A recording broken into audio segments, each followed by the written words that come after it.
I read 119 stories from veterans who built wealth after service. The same pattern kept popping up. They didn't chase hot tips. They ran checklists. They debriefed, adjusted, and repeated. By the end of this video, you'll have 19 military lessons you can copy tonight, and you'll watch Harry turn field habits into real money. Lesson 1 lands immediately. Brief the mission before you move. Harry writes a one-sentence order every payday morning. One line. What dollars must accomplish in the next 2 weeks? Not a wish list, a tasking. That line stops random spending before it starts. You can do that in under 1 minute. Recognition hits fast. You've had paydays disappear without proof. Money went somewhere, nowhere helpful. Harry used to feel that slip too. He left the service with negative 83 in checking and 2 subscription charges about to hit. Rent loomed in 9 days. He needed a different way to move. Early credibility matters. Thomas Stanley wrote The Millionaire Next Door in 1996. He found most wealthy households live below their neighbors' spending signals. Not by accident, by design. Harry copied that with Lesson 2. Camouflage your lifestyle. He set price ceilings before every purchase. He wrote them in his phone. 4 digits for used cars, 2 digits for dinners out. When the ceiling hits, he stops. No debate in the aisle. You'll see why that tiny rule saves thousands when we reach month 4. Paying first. Transportation and housing eat the largest slices for most families. Government spending tables make that plain. Harry's commute burned fuel and time. So Lesson 3 showed up. Measure time on target. Every dollar decision had to reduce minutes wasted or increase minutes earning. He cut a 30-minute detour from his route. That dropped fuel costs and gave him 6 extra hours monthly to run overtime.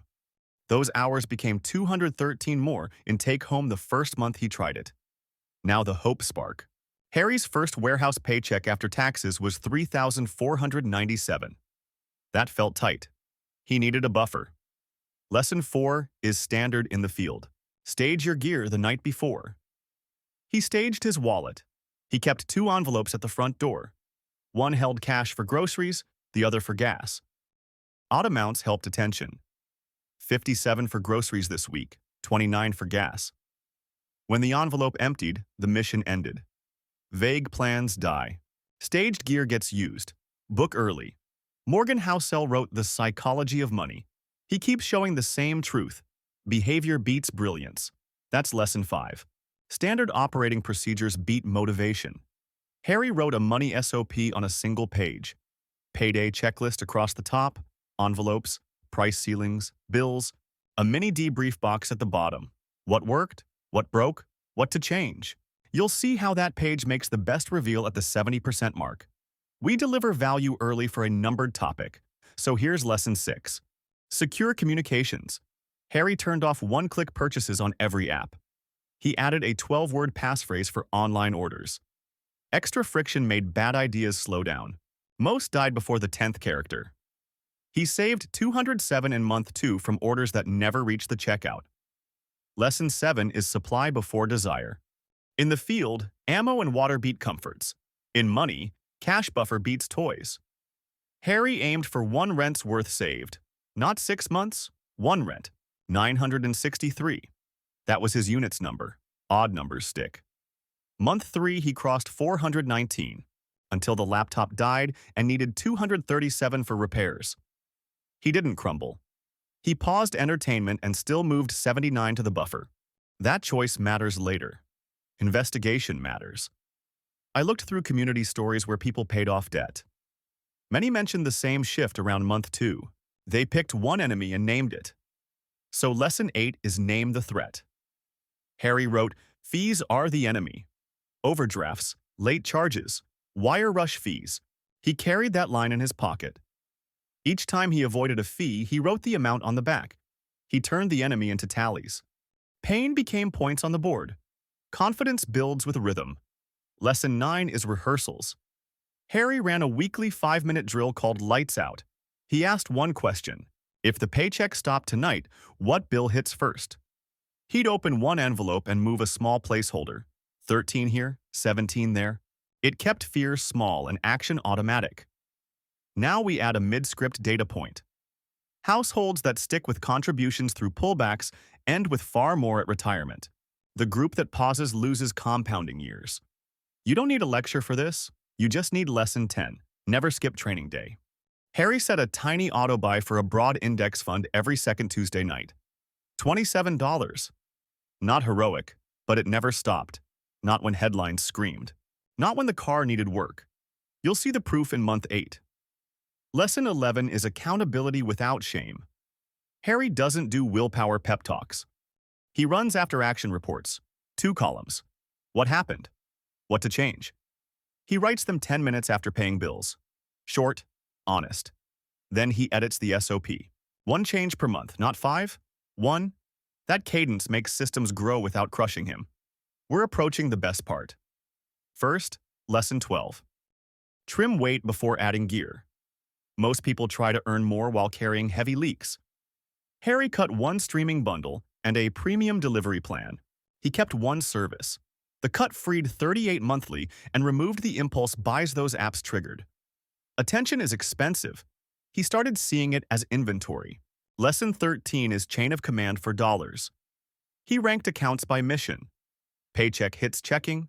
Checking feeds the buffer. Buffer backs the card. Card points pay for travel only when the buffer sits above 1 rent. Rank breaks deadlocks, especially when you're tired on Friday night. Lesson 14 is pace count. He tracks progress in tiny steps, not with graphs, with check marks. He drew 31 boxes on a page. Each box meant $25 of buffer growth. He shaded boxes after every deposit, even odd ones like $7 from selling an old mouse. Visual progress beats abstract goals. We're at the 70% mark. Here's the best reveal. Debrief loops create compounding advantages. The military runs after-action reports because small lessons stack into doctrine. Money works the same way. Harry's month 4 debrief found a weird leak. He bought snacks at the warehouse vending machine on days he stayed late. He didn't notice the pattern. The debrief did. He wrote 1 line into the SOP. Pack 2 granola bars every shift that risks overtime. Cost, 89 cents. Savings, about 21 weekly. Time saved, 5 minutes not walking to the machine. He redirected that 5 minutes to list 1 unwanted item online every Thursday. Those listings averaged 19 each. 1 tiny loop produced 40 each week between avoided snacks and micro sales. Over 11 weeks, that loop alone added 440 to his buffer and 126 to investing. That's the hidden engine. Not a single hack. A loop that finds friction, removes it, and reinvests the freed time and cash. Morgan Housel's theme lives here. Behavior compounds. The retirement data supports it. Harry's numbers prove it. Reframe time. People think millionaires memorize rules. The ones I studied ran systems that learn. Lesson 15 is doctrine, not slogans. Harry turns any repeated mistake into a line in the SOP. Not guilt, a line. That keeps identity clean. He's not bad with money. He's the person who updates doctrine when reality speaks. Clarity now. Let's wire the final lessons. Lesson 16 is secure the perimeter. He froze his credit with the bureaus. He unfroze only when applying for the warehouse card that gave fuel discounts. 1 more thin wall against chaos. Lesson 17 is rehearse contingencies. He keeps a written wallet card with 3 actions when life hits hard. Call the landlord early. Sell 1 item in 24 hours.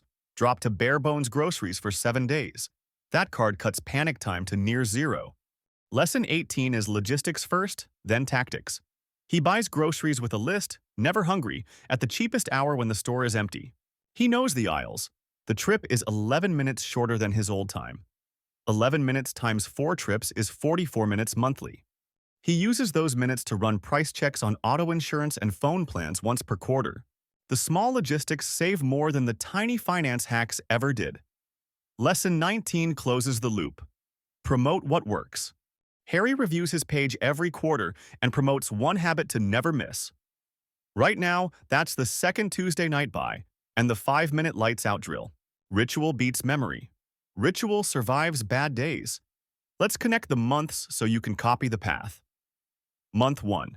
Harry staged envelopes and wrote ceilings. Buffer hit 121 by using cash limits. Month 2. He killed one-click purchases and saved 207 from abandoned carts. Buffer closed at 341. Month 3, the laptop broke. He still moved 79 and ended at 419. Month 4, the after-action loop found vending leaks. The snack-to-sales fix added 163. Buffer reached 582. Month 5, overtime rose by 6 hours thanks to route tweaks, lifting take-home by 213. He split it. 100 to Buffer. The rest toward the rent target. Buffer reached 701. Month 6, he froze credit and locked travel points behind the rent line. No gaming. Buffer reached 819. Month 7, the $27 auto buy kept running while headlines screamed. Account value moved up and down, but the habit stayed. Buffer crossed the target at 963. That Friday night felt different. Panic got quiet. Now the part most people miss. Hitting one rent is not the finish. It's the green light.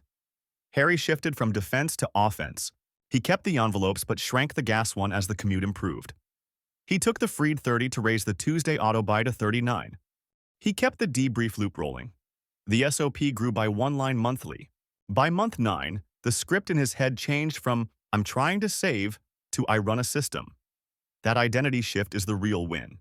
You might be thinking, this sounds strict. It's simpler than it sounds. It's one page, 2 envelopes, one tiny auto buy, and a 5-minute debrief. The 19 lessons aren't 19 chores.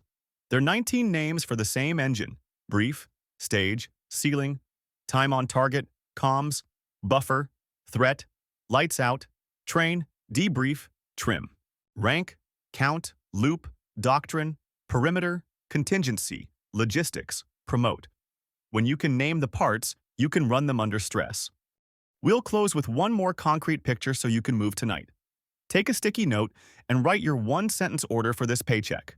Mine reads, cover rent, cross one box, protect Tuesday buy. Put 2 envelopes by the door. Write odd numbers on them, 57 and 29. Print 1 page. At the top, title it Money SOP. List today's steps. At the bottom, leave 3 lines for debrief. What worked? What broke? What to change? Then set a calendar ping for the second Tuesday night. Make the amount tiny. 27 is fine. The number matters less than the streak. Harry ended his first year with a buffer at 1,891 and investments at 1,473. Those are small numbers to some. They're life-changing when you started at -83. He got 1 promotion at work because his routes never slipped. His take-home rose to 3,825. He didn't lift his lifestyle to match. He raised the Tuesday buy to 53 and added a quarterly insurance check that saved 122 over the year. The SOP page now has 12 lines. It's messy, it's real, and it keeps printing cash flow he can direct on purpose. If you served, you already know this way of thinking. If you didn't, you can still copy it. Systems beat moods. Loops beat hacks. Debriefs beat guilt. The 19 lessons aren't a list to memorize. They're a way to move when money feels foggy. Brief the mission. Stage the gear. Ceiling the spend. Count the steps. Debrief, then update doctrine. Put your best 2 habits on the never miss list. Give it 9 weeks. Watch the loop start feeding itself. That's how Harry went from vending machine leaks to investing with calm. That's how those veterans I studied kept stacking small edges until they looked lucky. They weren't. They were running standard operating procedures on their money and letting compounding do what compounding always does when you stay in the fight long enough.